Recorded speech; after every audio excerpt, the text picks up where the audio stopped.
Ողջույն ու բարի գալուստ Ամեկ Պլյուս, դուք դիտում եք կանայք եւ քաղաքականություն շարքի հերթական թողարկումը եւ այսօր իմ հյուրն է Ուժեղ Հայաստան կուսակցության մամուլի խոսնակ Մարիաննա Ղահրամանյանը։ Տիկին Ղահրամանյան, շնորհակալ եմ հնարավորության համար եւ այս տաղավար գալու համար։ Շնորհակալ եմ հրավերի համար։ Թերևս առաջի հարցը, որ ինձ հետաքրքրում է, քաղաքականություն մուտք գործելու ձեր որոշման մասին է, բայց նախ եւ առաջ ինձ հետաքրքիր է ձեր նոր կարգավիճակում ինչպես եք ձեզ զգում լրագրությունից դեպի քաղաքականություն եւ քաղաքական գործունեություն ծավալելիս։ Տեսեք, անցումը կարծում եմ շատ կտրուկ չէ, որովհետեւ իմ լրագրողական գործունեության ընթացքում 18 տարի շարունակ ես անուղղակի առնչություն եմ ունեցել քաղաքականության հետ, լուսաբանել եմ մյուս կողմից եւ հիմնականում լուսաբանել եմ քաղաքական գործընթացներ, այնպես որ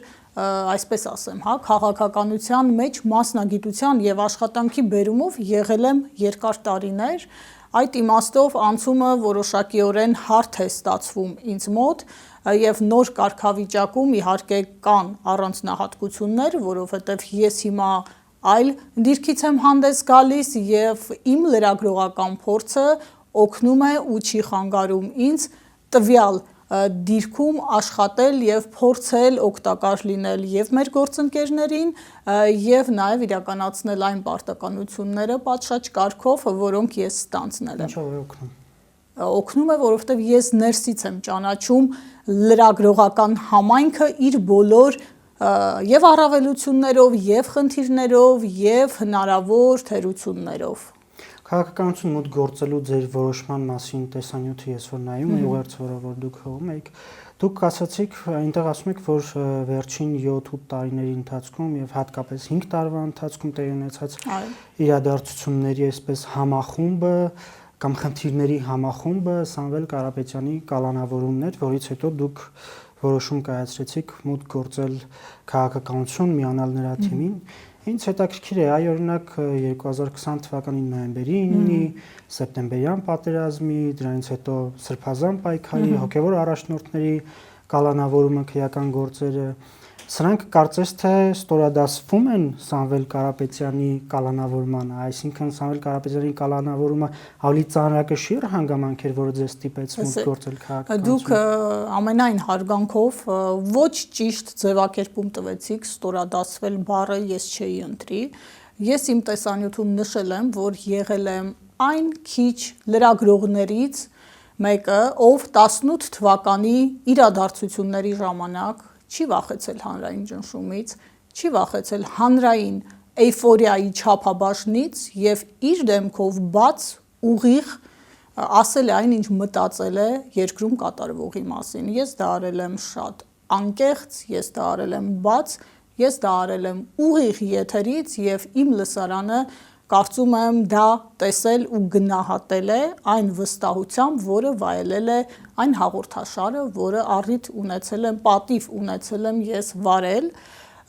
ինչ վերաբերում է ձեր նշած համեմատականներին, այո, վերջին 5 տարիները մեր երկրի, մեր հասարակության համար չափազանց ծանր, ես կասեի պատմական, բացասական իմաստով շրջադարձային տարիներ են եղել, որովհետև մենք հայրենիքի մի մաս ենք կորցրել, մենք ունեցել ենք մարդկային անվերադարձ կորուստներ, մեր երիտասարդները զոհվել են ու ինչպես պարզվում է, կարող էինք մենք ունենալ նույն վիճակը, բայց առանց զոհերի, դուք հիշում եք այդ հայտարարությունը ազգային ժողովի ամբիոնից, դա մի դրվագ էր, որը իհարկե հետք թողել է իմ գործունեության վրա որպես լրագրող եւ իհարկե որպես քաղաքացի։ Մյուսը արդեն Արցախի էթնիկ զտումներ, ես կարծում եմ տվյալ օրվա իմ ուղիղ եթերը գուցե դուք եք հիշում, երբ ես էմոցիոնալ պորտկում ունեցա, դա էլ մյուս էտապներ, որը իհարկե էլի որոշակի փոփոխություններ բերեց։ Այո, Հայաստանի ընդդիմությունը տարբեր պայքարներով, այդ թվում ձեր հիշատակած Սրբազան պայքարով փորձել է երկրում իրավիճակ փոխել, ինչ պատճառներով դա չի հաջողվել, ես հիմա չեմ գնահատի, թե ինչու չի հաջողվել, բայց մեր կուսակցության ղեկավար Սամվել Կարապետյանի կալանավորումը դա հերթական կարմիր գիծներ եւ գիտեք արդեն շատ հաստ գծված կարմիր գիծեր։ Ինչու՞, որովհետեւ դա անձի կալանավորում չէր։ Մենք ունենք իրավիճակ, երբ Սամվել Կարապետյանը հայտնվել է ապօրինի կալանքի տակ հայ առաքելական եկեղեցուն սատարելու համար։ Ես հայ քրիստոնյա եմ, առաքելական եկեղեցու հետևորդ եմ եւ իմ ինքնության դեմ ուղված մարտահրավեր էր դա։ Գիտեք, երբ պատերազմ է լինում, մարդը հոգեբանորեն պատրաստ է լինում որոշակի կորուստների գիտակցման, որովհետեւ պատերազմում ցավոք միշտ լինում են զոհեր։ Ես հիմա չեմ ուզում էլի մեկնաբանեմ կամ մտնեմ այն դաշտ, թե ինչպիսի ելք կարող էր ունենալ 44-օրյա պատերազմը, եթե երկրի ղեկին լիներ այլ ղեկավար կամ առհասարակ մենք կունենայինք արդյոք պատերազմական իրավիճակ, եթե վարվեր ուժեղ դիվանագիտություն, սա այլ հարց է, բայց որոշումը արդեն ուղղակիորեն մասնակցել քաղաքական գործընթացներին եւ միանալ Սամվել Կարապետյանի առաջնորդած շարժմանը, այն ժամանակ դուք հիշում եք մեր ձևով ժողովրդական շարժումներ, հենց դրանով էր պայմանավորված, դա հարված էր իմ ինքնությանը, դա սպառնալիք էր իմ եկեղեցուն, դա մարտահրավեր էր իմ ապագայի նկատմամբ իմ երկրում, գիտեք, երբ որ արժեքաբանական հենքի վրա են լինում հարվածները, դա մարդկանց մղում է որոշակի գործողությունների։ Նախորդած շրջանում թույլ տվեք ավարտել, ես փորձել եմ լրագրողի դիրքերից իմ ունեցած հնարավորություններով փորձել իրականությունը հասցնել իմ լսարանին։ Կարծում եմ դա ինձ հաջողվել է։ Հիմա ես իմ համեստ հնարավորություններով կփորձեմ արդեն ուղղակիորեն նպաստել մեր երկրում անխուսափելի շատ սպասված եւ գիտեք երկրի համար ուղղակի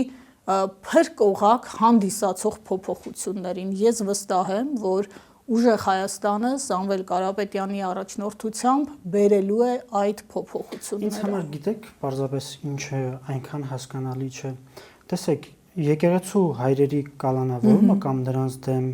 քրեական գործերը հարուցված հենց ուղիղ հարված են քաղաքական իմաստով եկեղեցուն։ Այո, դուք ճիշտ եք։ Իսկ Սամվել Կարապետյանի աջակցությունը եւ դրան հետեւած գործողությունները տեսեք, այո, ես հասկացա ձեր հարցի ենթատեքստը, այն ինչ կատարվեց մեր հոգևոր հայրերի հետ եւ հետո մենք տեսանք, թե էլի քանի հոգևորական ձերբակալվեցին եւ ինչ խայտառակ պատկեր մենք ունեցանք առհասարակ երկրի վարչապետի կողմից այդ եկեղեցու դեմ հայտարարված պատերազմի ընթացքում, սկսած բառապաշարից մինչև տարբեր այլ դրսևորումներ, ես իհարկե ձեր եթերում չեմ մեջբերի այն արտահայտությունները, որոնք նա թույլ էր տվել, բայց միանալ Սամվել Կարապետյանի թիմին ուներ մեկ նպատակ՝ մասնակից դառնալ փոփոխություններին։ Նա քաղաքական հայտ էր ներկայացրել։ Ես տեսա հենց իր եւ իր առաջնորդած ուժի մեջ այն իրական հնարավորությունը, այն գործնական արդյունքի հանգեցնող հնարավորությունը, որը կարող էր երկրում փոփոխություններ բերել, այն փոփոխություններին, որին ես որպես Հայաստանի Հանրապետության քաղաքացի Մարիամ Նախահրամանյան սպասել եմ, սպասում եմ եւ հիմա մասնակից եմ դառնալու դրան հասնելու գործընթացին։ Եվ մի վերջին հարցը որոշման հետ կապված եւ առաջ անցնենք։ Սա հասունացած որոշում էր ձեր համար։ Այո, հասունացած, մտածված, կշռադատված որոշում էր։ Ես մի անգամ առիթ ունեցել եմ այս մասին նշեմ նաեւ ձեր տաղավարում, երբ ես կայացնում էի այս որոշումը, ինքս ինձ ասացի, որ այս պահից ես պիտի պատրաստ լինեմ իմ անձի շուրջ լսել այնպիսի անհեթեթ պատմություններ, որոնց մասին նույնիսկ իմ մտքով անցնել անգամ չէի կարող։ Պատկերացրեք, որ լսել եմ, պարզվում է ես աշխատել եմ հեծում եւ հասցրել եմ թալանել հեծը։ լսել եմ այդպիսի պատմություն։ Ձեր որոշումը ինչպես ընդունեցին ընկերները, բարեկամները, ընտանիքի անդամները։ Իմ որոշումը ընտանիքս ողջունեց, ընկերական շրջապատը նույնպես եւ բավականին ողջավորությամբ ընդունեցին ու նաև համապատասխան ակնկալիքներ ունեն, սա ես ուզում եմ շեշտել մեծ պատասխանատվություն է, որովհետև մեկ բան է, երբ դու լուսաբանում ես գործընթացները, մեկ այլ բան է, երբ դու ունես անձնական մասնակցություն այդ գործընթացներին եւ կրում ես ոչ միայն թիմի համար հավաքական պատասխանատվություն, այլև կրում ես անձնական պատասխանատվություն, սա ինձ համար շատ կարևոր եւ շատ պատասխանատու շրջափուլ է, որը ես վստահ եմ, որ մենք պատվով ենք անցնելու։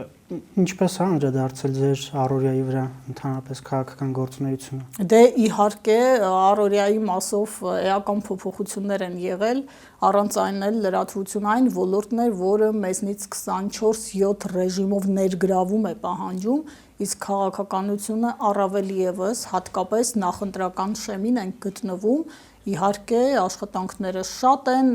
ռեսուրսները պետք է ամբողջությամբ ծառայեցվեն նպատակին, ինչը եւ արվում է եւ շարունակելու ենք անել։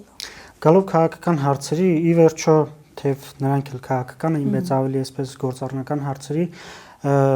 օրերս Սամվել Կարապետյանը հայտարարություն տարածեց, որտեղ խոսում էր Փաշինյանի կողմից Ռուսաստանին սանձազերծված տնտեսական պատերազմի մասին։ Տեսեք, իշխանության ներկայացուցիչները եւ մասնավորապես վարչապետ Փաշինյանը հանրությանը այսպես շատ ուղիղ տեքստով ասում է, որ եթե սահմանադրական մեծամաս, այսինքն չի խոսում հաղթանակի մասին, խոսում է սահմանադրական մեծամասնություն, եւ սպառնում է սեփական հանրությանը։ Ասում է, որ սեպտեմբերին կունենանք պատերազմ, այսինքն ամիսն էլ է նշում։ Հիմա ստացվում է այնպես, որ Սամվել Կարապետյանն էլ խոսում է տնտեսական պատերազմի մասին։ Սա նույն տրամաբանության մեջ չէ արդյոք։ Ամենևին, որովհետև Նիկոլ Փաշինյանը ռազմական գործողություններով սպառնում է սեփական հանրությանը, նա դա անում է ոչ առաջին անգամ, եկեք մի փոքր հետ գնանք եւ հիշենք այսպես կոչված սահմանազատման գործընթացը Կիրանցում, երբ նա գնացել էր Տավուշի մարզի գյուղեր ու գյուղացիներին սպառնում էր, որ մեկ շաբաթ անց պատերազմ է լինելու, եթե նրանք չհամաձայնեն այն գործընթացին, որը ինքը հանձնառել էր իրականացնել։ Հիմա նա ասում է, եթե ես չլինեմ սահմանադրական մեծամասնություն, սեպտեմբերին լինելու է պատերազմ։ Որտեղից նա գիտի, որ սեպտեմբերին լինելու է պատերազմ։ Կարող ենք ունենալ հիմնավոր կասկած, կարող ենք ունենալ օդում կախված մտքեր այն մասին, որ նա ինչ-ինչ պայմանավորվածություններ ունի մեզ համար հակառակորդ երկրի հետ։ Կարող է մեր հասարակությունը ունենալ նման մտքեր։ Ինչ է կարծում։ Ակնկալում է, որ հունիսին Սամվել Կարապետյանի ուղերձին, տեսեք, այնտեղ նախազգուշացում է, այնտեղ իրավիճակի սթափ վերլուծություն է, այնտեղ փաստահեն վերլուծություն է, որովհետև Հայաստանը տնտեսապես կախված է, կապված է Ռուսաստանի հետ, առևտրաշրջանառության ծավալները եկեք նայենք, եկեք համեմատենք Եվրամիության երկրների հետ, եկեք համեմատենք Միացյալ Նահանգների հետ, եւ փաստերը ակնհայտ են, եւ եկեք համեմատենք վերջին 7-5 տարիների տվյալները, օրինակ 10, 15 կամ 20 տարվա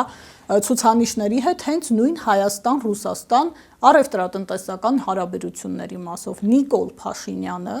որը այդքան հայտարարություններ է անում Հայաստանի ինքնիշխանության մասին, դիվերսիֆիկացիայի մասին, ինքն է խորացրել կախվածությունը Ռուսաստանից։ Սա պնդում չէ։ Սա փաստ է։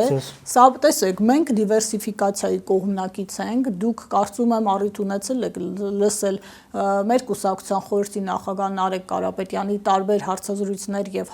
ասուլիսներ, որտեղ նա մասնագիտորեն տնտեսական տեսանկյունից ամեն բան մեկնաբանում է, այո, Հայաստանը պետք է դիվերսիֆիկացնի իր կապերը բոլոր երկրների հետ։ Մենք հայտարարել ենք եւ վերահաստատում ենք, որ մենք մեր արտաքին քաղաքականությունը կառուցելու ենք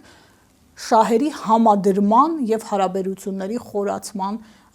ստարտով եւ ոչ թե շահերի հակադրման եւ Հայաստանը այս կամ այն երկրի շուրջ բևեր ստեղծելու նույն Ռուսաստանից եք խոսում, չէ, Հայաստանը չի կարող լինել հակառուսական բևեռ, Հայաստանը չի կարող լինել հակաեվրոպական բևեռ, Հայաստանը չի կարող լինել հակաիրանյան բևեռ, հակաամերիկյան եւ ցանկացած այլ երկրի մասով։ Ավելի պրոռուսական լինել։ Տեսեք, պրո բառը ես չեմ օգտագործում։ Մենք ունենք աշխարհագրություն, մենք այդ աշխարհագրությունը փոխել չենք կարող։ Եկեք լինենք ռեալիստ։ Եվ եկեք նաև հաշվի առնենք հայկական սփյուռքի գործոնը, հաշվի առնենք հայկական միգրանտների խնդիրը Ռուսաստանում, հաշվի առնենք տնտեսական կախվածությունը այն ընտանիքների արտերկրում, առավելապես Ռուսաստանում աշխատող իրենց ամուսիններից, հայրերից, եղբայրներից։ Ու մի պահ պատկերացնենք, որ դա չկա։ Եկեք վերլուծենք էներգետիկ իրավիճակը, վերջին շրջանում նաև դրա մասին են, չէ, շատ խոսում, իդեպ Մոսկվայից ազդակներ են լինում, տեսեք, հստակ է, չէ, ամեն բան։ Եթե մենք կայացնում ենք մի որոշում, գնում ենք մի ուղղությամբ, ուրեմն պիտի պատրաստ լինենք կրել դրա բոլոր հետևանքները։ Պատրաստ է արդյոք Նիկոլ Փաշինյանը դրան, ես վստահ եմ, որ ոչ։ Շատ լավ, վերադառնանք ներքաղաքական հարցերի, դաշինքի ձևաչափով եք ներկայացրել հայտը եւ օրերս տեսանք ազգային ժողովը հրատապ 2 ընթերցումով ընդունեց ընտրական օրենսգրքի փոփոխությունը, որը ենթադրում է, որ դաշինքի անվանումներում անձնանունների կիրառումը պետք է բացառել։ Քննարկում եք արդյոք այս օրերին դաշինքի անվանումից Սամվել Կարապետյանի անուն ազգանունը հանելը եւ ընդհանրապես ինչու էր կարեւոր Սամվել Կարապետյանի անուն ազգանունը լինի դաշինքի անվանման մեջ, որովհետեւ կա տեսակետ, որ քանի որ Սամվել Կարապետյանը այս փուլում չի կարող լինել ընտրացուցակում, այդպիսով դուք ուղղակի փորձում եք կողմնորոշել ձեր ընտրողին, որպեսզի քվեաթերթիկի վրա տեսներ Սամվել Կարապետյանի անուն ազգանունը։ Տեսեք, մեր ընտրական ցուցակի օրենքով սահմանված ծավալը արդեն հրապարակվել է, առաջին 36 անունները, այո, այնտեղ Սամվել Կարապետյանի անունը չկա, բայց դա ամենևին չի նշանակում, որ մեր ուղենիշերը փոխվել են, մեր ծրագրերը փոխվել են, ոչ, Սամվել Կարապետյանը լինելու է Հայաստանի Հանրապետության ապագա վարչապետը, նա մեր վարչապետի թեկնածուն է, այս հարցը անփոփոխ է, որքան էլ իշխանական շրջանակները փորձեն մանիպուլացնել դա, ցուցակում չլինելը չի նշանակում, որ նա չի լինելու վարչապետի թեկնածու։ Դաշինքը այն հապճեպությունը, այն տագնապը, այն շտապողականությունն ու այդպես արագ-արագ 24-ժամյա ռեժիմով ընտրական օրենսգրքում փոփոխություն անելը մեկ բան փաստեց, հարգելի գործընկեր, Նիկոլ Փաշինյանը վախենում է Սամվել Կարապետյանից։ Երբ մենք այս արտահայտությունը անում ենք, դա պատահական չէ։ Նա նույնիսկ վախենում է նրա անվանումը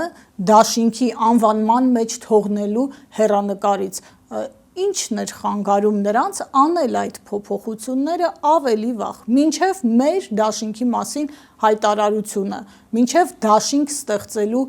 հայտարարությունը։ Դուք կապը չեք տեսնում, կապը ուղիղ է եւ կապը հենց կախված է այս իշխանության վախերի հետ։ Ինչ վերաբերում է այն հարցին, թե ինչու է անվանումը ներառվել մեր դաշինքի անվանման մեջ, տեսեք, Սամվել Կարապետյանը այսօր զրկված է հանրության հետ հաղորդակցվելու իրավունքից։ Այսօր նա գտնվում է ապօրինի կալանքի տակ։ Սահմանափը մենք փորձում ենք օգտագործել, այո, տարբեր հնարավորություններ, բայց դուք չեք կարող համեմատել իրավիճակը, եթե նա ունենար լիարժեք հնարավորություն եւ գտնվեր ազատության մեջ, այս իշխանությունը հենց դրանից էլ վախենում է։ Այս իշխանությունը իր վարքագծով, իր իրավիճակային լուծումների տանող քայլերով հենց դա է ապացուցում։ Ամեն դեպքում իմ դաշինքի անվանման հետ կապված մենք կհայտարարենք, դրա շուրջ քննարկումներ կան, դուք կիմանաք այդ մասին, դա գաղտնիք չի լինելու, ամեն ինչ բաց է, ամեն ինչ հրապարակային է եւ մենք չենք կրկնելու այն ձեռագիրը,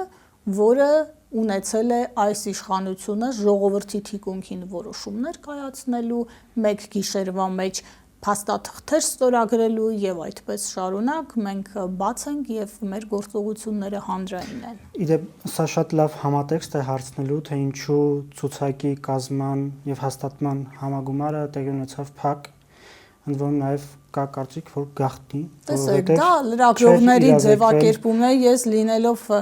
հենց ինքս լրագրողական համայնքից հասկանում եմ, թե գաղտնի եւ փակ ձևակերպումները որքան ընթերցող կարող են բերել, քան օրինակ պարզապես տեղի է ունեցել Ուժեղ Հայաստան կուսակցության համագումարը վերնագիրը։ Դա տեսեք, այո, չէ, իրազեկում եղել էր ազդարարեյմով, օրենքով սահմանված կարգով, այստեղ ոչ մի, չէ, այստեղ ոչ մի գաղտնի ինչ որ բան process չի եղել, դա ներկուսակցական աշխատանք է եղել եւ ամենևին ուղիղ եթերով հեռարձակելու խնդիր դրված չի, մենք ցուցակը հրապարակել ենք պատշաճ կարգով, բոլոր պահանջներին համապատասխան իրավական գործընթացների շրջանակներում եւ այստեղ ոչ մի խնդիր չեմ տեսնում, բանալի բառեր կան, այո, որոնք դիտումներ, լայքեր ու ընթերցողներ են բերում։ Իդեպ ինչ սկզբունքով է ցուցակը կազմվել եւ օրինակ անձնապես ինձ հետաքրքիր է դուք ոնց եք հենց 9-րդ համարը, ինչու են որոշել, որ դուք պետք է լինեք 9-րդ համարը։ Հետո օրինակ այլ կուսակցությունների դեպքում գուցե հայտնի է, օրինակ 3 Բարգավաճ Հայաստան կուսակցության առաջնորդը կարծես թե ակնարկեց, որ հենց ինքն է ցուցակը կազմել։ Քաղաքացիական պայմանագրի դեպքում մենք տեսնում ենք, որ քվեարկություններ են իրականացնում։ Ինչպես է ցուցակը կազմել Ուժեղ Հայաստան կուսակցությունը։ Ես իհարկե չեմ հավատում ԿՊ-ի այդ պրայմերիզների անկեղծությանը, որովհետև մենք խոսում ենք մի ուժի մասին, որտեղ SMS-ով պաշտոնյաներ են ազատ արձակվում եւ ազգային ժողովի падգամավոր է մանդատը վայր դնում, դատական իշխանության ներկայացուցիչ է ազատվում պաշտոնից եւ այդպես շարունակ, ել չեմ ասում Facebook-յան ստատուսներով հարուցվող քրեական գործերն ու իրավապահ մարմիններին տրվելիք ու տրվող հրահանգները, ինչ վերաբերում է մեր ցուցակին, երկու սկզբունք է ընկած այդ ցուցակի հիմքում՝ պրոֆեսիոնալիզմ եւ մաքուր ձեռքեր։ Ցուցակում ներառված են անձինք, որոնք իրենց ոլորտներում անցել են ճանապարհ, մասնագետներ են, դրսևորել են իրենց որպես պատշաճ քաղաքացի, որպես չարատավորված, չկեղտոտված անձ եւ սա է եղել մեր ցուցակի հիմքում ընկած երկու հիմնական սկզբունքը, իսկ ինչ վերաբերում է ինձ, ինչու եմ հայտնվել հենց այդ համարի ներքո, կարծում եմ սա եւս տեղավորվում է այն չափանիշների շրջանակում, որի մասին ես խոսեցի, դե մեր ցուցակը բավականին հետաքրքիր է, այնտեղ կան նաեւ հենց գործող իշխանությունների հետ աշխատելու առիթ ունեցած պրոֆեսիոնալներ եւ այս առումով սա եւս մի ապացույց է, որ պրոֆեսիոնալիզմը ընկած է մեր կադրային քաղաքականության հիմքում։ Հատկապես այդ երկու տեխնացուին դեռ կանդրադառնանք, որոնք որ առաջին 30-ում ընդգրկվել են նախորդ իշխանության հետ աշխատած, բայց ինձ հետաքրքիր է ձեր դաշինքի մաս կազմող երկու քաղաքական ուժերի առաջնորդները կարծես թե առաջին 30 համարներում մենք չգտանք նրանց անունը։ Վաղը մենք ունենք մեծ հանրահավաք, միասնության հանրահավաք, ձեր եթերը օգտագործեմ որպես առիթ, մեզ լսողներին հրավիրեմ միանալ Ուժեղ Հայաստանի հրավիրած հանրահավաքին ժամը 17:00-ին Ազատության հրապարակում, փոփոխության ուղերձն է այդ հանրահավաքի հիմնական ուղերձը եւ այնտեղ մենք հրապարակելու ենք մեր դաշինքի ամբողջական ցուցակը, այն բավականին մեծ է, պատկառելի ցուցակ է եւ ձեր նշած մեր գործընկեր կուսակցությունների մասով կարծում եմ հարցը կվերանա վաղը կայանալիք հանրահավաքից հետո։ Այսինքն կարող է փոփոխություն տեղի ունենալ ցուցակում եւ Ես նշում եմ, որ մենք հրապարակել ենք ոչ ամբողջական ցուցակը, օրենքով սահմանված կարգով հրապարակվել է միայն ցուցակի մի մասը, ամբողջական ցուցակը հրապարակվելու է վաղը նախատեսված հանրահավաքին։ Բայց միթե խնդրահարույց չի, որ քաղաքական ուժերը որոնց գիտեք եւ պատճառաբանությունը բացատրությունը թե ինչու հատկապես նրանց հետ այն էր, որ նրանք նույնպես պրոֆեսիոնալ պրոֆեսիոնալներ են, նոր ուժեր են, տեսեք, մեր ուժի ներքո հավաքված են մարդիկ, որոնց համար կարևորը փոփոխությունն է երկրում, կարևորը այս աղետաբեր եւ կորստաբեր իրավիճակը կանգնեցնելն է եւ ոչ թե այս կամ այն ցուցակում հայտնվելը, այս կամ այն պաշտոնին հավակնելը, մարդիկ համախմբվել են գաղափարի շուրջ եւ ոչ թե ապագայում ինչ-ինչ պաշտոնների կամ աթոռների հավակնելու նպատակով։ Սա կարծում եմ փակում է ձեր եւ մեր մյուս գործընկերների այս օրերին հնչեցրած հարցերը։ Իդեպ նոր ուժերի հետ համագործակցության մասին ձևակերպումը համեմատաբար ավելի այսպես նոր է, որովհետև հայտնի էր, որ մինչև այդ հայտարարությունը եւ մինչև դաշինքի կազմումը ուժեղ Հայաստան կուսակցությունը այսպես քաղաքական քննարկումների մեջ էր տարբեր ուժերի հետ, այդ թվում նաեւ տեղեկություններ կային, որ Լուսավոր Հայաստան կուսակցության, Հայ ազգային կոնգրեսի հետ, ինձ հետաքրքիր եւ այնտեղ բացատրությունը հետեւյալն էր, որ նրանց անցած ճանապարհի հետ եթե չկան հարցեր, այդ ուժերի հետ կգնաք համագործակցության։ Ինչպես ստացվեց, որ այսպես ի հայտ եկավ քաղաքական համագործակցության նոր չափորոշիչ, նոր ուժեր ձևակերպումով։ Տեսեք, ես չէի ասի, որ նոր չափորոշիչ է հանդես եկել, մենք մշտապես խոսել ենք այն մասին, որ Հայաստանին նոր ղեկավար է պետք, Հայաստանին նոր անուն է պետք, նոր առաջնորդ է պետք, եւ տվյալ դեպքում խոսքը Սամվել Կարապետյանի մասին է, եւ մեր համագործակցությունը դաշինքի ձևաչափով եւս տեղավորվել է այդ գաղափարի ներքո։ Մենք խոսում ենք նոր ուժերի մասին, այն ուժերի մասին, որոնք երբևէ Հայաստանի Հանրապետության կառավարման տեսանկյունից պատասխանատվություն չեն ունեցել, չեն կրել։ Մենք խոսում ենք դրա մասին, ինչ վերաբերում է ձեր հիշատակած քննարկումներին, ես չէի առանձնացնի կոնկրետ քաղաքական ուժեր, դուք ինքներդ հասկանում եք, որ քաղաքական գործընթացը շատ լայն է, տարբեր քննարկումներ կարող են լինել տարբեր ուժերի հետ, կարող են նաև այդ քննարկումները չլինել, բայց լինեն դրանց մասին խոսակցություններ եւ այլն։ Հիմա մենք ունենք այն, ինչ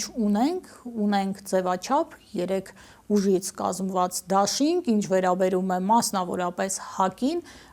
էլի առիթ ունեցել եմ մեկնաբանելու, հիմա էլ ասացի, որ սկզբունքը եղել է նոր ուժերի հետ համագործակցությունը այն ուժերի հետ, որոնք չեն եղել իշխանություն եւ չեն կրել Հայաստանի հետ կապված պատասխանատվություն։ Սա ներողություն մի դիտարկում էլ անեմ, սա ամենևին չի նշանակում, որ մենք գնահատողական դիրքորոշում ունենք կամ վերաբերմունք ունենք Հայաստանի նախկին ղեկավարների հետ կապված, մենք միշտ նշում ենք, որ գնահատական տվողը հայ ժողովուրդն է, մենք խոսում ենք ապագայի մասին, մենք խոսում ենք մեր տեսլականների մասին եւ այն փոփոխությունների մասին, որը պետք է բերենք եւ պետք է բերենք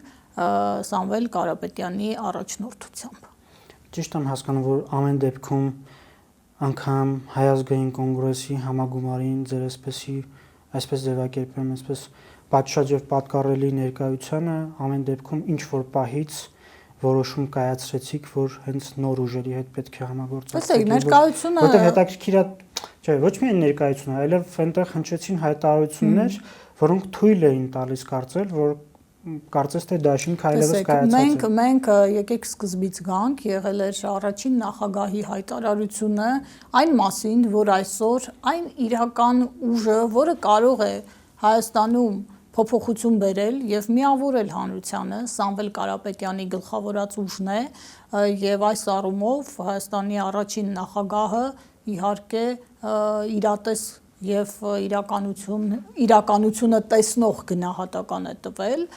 բայց միավորումը, համախմբումը կարող է ունենալ տարբեր ձևաչափեր եւ դա ամենևին նախընտրական դաշինքը չէ։ Այս տեսանկյունից մենք նշում ենք, որ այո, մենք բաժանարարներին վերջ ենք դնելու, մենք վերջ ենք դնելու Հայաստանի ներսում սևերի ու սպիտակների բաժանումներին, պառակտումներին, այս իրավիճակին, որը կոտրում է ներսից մեր երկրի ողնաշարը եւ այս թույլ իշխանության վարած ներքին քաղաքականության հենց առանցքային գիծ դա է բաժանել, տարանջատել, բզկտել, դա թուլացնում է մեր երկիրը։ Դուք խոսեցիք նաև այն մասին, որ ձեր ցուցակում ընդգրկված են նաև իշխող կուսակցության նախկին անդամներ, որոնք մաս են կազմել այդ իշխանության։ Աշխատել են նախկին, շուտով նախկին իշխանությունների հետ։ Ինչ հետաքրքիր է, նրանց անցած ճանապարհի հետ հաշտեք, հարցեր չունեք։ Գիտեք, դուք ձեր հարցերը կարող եք մեր գործընկերներին ինքներդ տալ, կարծում եմ դրա առիթները լինելու են։ Նրանք իրենց ոլորտներում պրոֆեսիոնալներ են եւ թիմում հենց դա է գնահատվել։ Հասկանալի է։ Ով է ձեր համակարգող վարչապետը, այս ձևակերպումն էլ իհարկե բավականին Մեր վարչապետի թեկնածուն Սամվել Կարապետյանն է, մենք մեր նախանշած ուղուց չենք շեղվելու։ Ես ձեր հարցի ենթատեքստը հասկանում եմ, մեր մասնագետները, սահմանադրագետները դրա պատասխանը տվել են եւ այդ առումով ճանապարհային քարտեզում փոփոխություն չկա։ Բայց հանրությունը չիմանա, որ գոնե 2 ամիս ով է կառավարելու երկիրը։ Հանրությունը պիտի մեկ բան իմանա եւ չտրվի այն մանիպուլյացիաներին, որոնք համառորեն եւ պետք է ասեմ ապարդյուն փորձում է իշխանությունը իրականացնել տեղեկատվական հարթությունում հարգելի հանրություն, հարգելի ժողովուրդ, սիրելի քաղաքացիներ,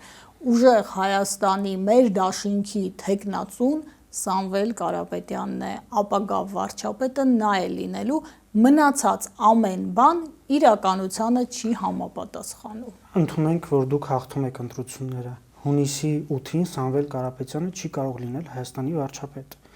Ով պետք է լինի։ Դուք հետևել եք մեր համագումարին։ Ես ինձ համար իսկապես հասկանալի չէ։ Դուք հետևել եք փետրվարի 12-ին կայացած մեր համագումարին։ Այդ համագումարի ընթացքում հարգելի գործընկեր հստակ ներկայացվել է ճանապարհային քարտեզը, հստակ խոսվել է այն իրավական ճանապարհի մասին, սահմանադրությանը համահունչ ճանապարհի մասին, որով ընթանալու է գործընթացը։ Մենք գործ ունենք 148-րդ հոդվածի հետ, դրա մասին մասնագետները մեկնաբանել են, այո, գործընթացը գնալու է, գործընթացը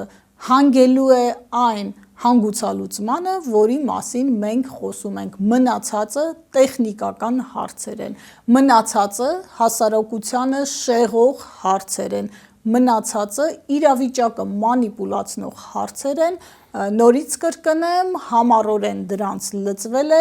ՔՊԱ-կան իշխանությունը, որովհետև Նիկոլ Փաշինյանը հասկանում է, որ կորցնում է իր իշխանությունը, 2 ամսից էլ քիչ է մնացել, մենք դա կտեսնենք, կարծում եմ առիթ կունենանք նաև էլի զրուցելու դրա շուրջ։ Այսինքն ես ճիշտ եմ հասկանում, որ միջև տեխնիկական խնդիրները լուծելը, որպեսզի Սամվել Կարապետյանը դառնա վարչապետ, Հայաստանը մտնելու է ստվերային կառավարման փուլ։ Ոչ, Հայաստանը որևէ ստվերային կառավարման փուլ չի մտնելու։ Ես ինչպես նշեցի իմ խոսքի ընթացքում, մենք այն ուժն ենք, որը իր հանրության հետ ազնիվ է եւ դրա ապացույցը հենց այն փաստն է, որը ես հիշատակեցի մեր համագումարի ընթացքում հնչեցված ճանապարհային քարտեզն է եւ այն մեկնաբանություններն են մասնագիտական, իդեպ նաեւ հենց սահմանադիրների կողմից, Հայաստանի Հանրապետության գործող սահմանադրության հեղինակների կողմից, այստեղ ուղղակի երկրորդ կարծիք լինել չի կարող։ Ստվերային ոչինչ չենք անելու, ամեն ինչ բաց ենք անելու, ի սկզբանե ենք ասել, որն է մեր ճանապարհային քարտեզը, ցույց ենք տվել մեխանիզմը, այնպես որ մենք մեր քաղաքացուց ոչինչ չենք թաքցնում, մենք ասում ենք, սա է տարբերակը, սիրելի քաղաքացի, ունես 2 տարբերակ, կամ փոփոխության հասնել Սամվել Կարապետյանի հետ, կամ շարունակել այնպես, ինչպես հիմա ընթացքն է երկրի կորուստներ, անարժանապատիվ կեցվածք արտաքին հարաբերություններում, այսինքն Նիկոլ Փաշինյան կամ Սամվել Կարապետյան, ընտրությունը մեր քաղաքացիներինն է, ես կարծում եմ, որ մեր ժողովուրդը իմաստուն է, մեր ժողովուրդը արդեն այս 8 տարիների ընթացքում բավականաչափ կարողացել է դաս քաղել, գետնի վրա տեսել է խոստումներն ու իրողությունները եւ ես վստահ եմ, որ նա կայացնելու է կշռադատված եւ իմաստուն որոշում, իդեպ նաեւ սոցհարցումներն են այդ պատկերը ցույց տալիս եւ մեր մարզային այցելությունները շատ ինտենսիվ դրա մասին են վկայում։ Ինձ հետաքրքիր է ուժեղ Հայաստան կուսակցության քաղաքական գաղափարախոսությունը, որտեղ է տեղավորվում այդ վեկտորներում։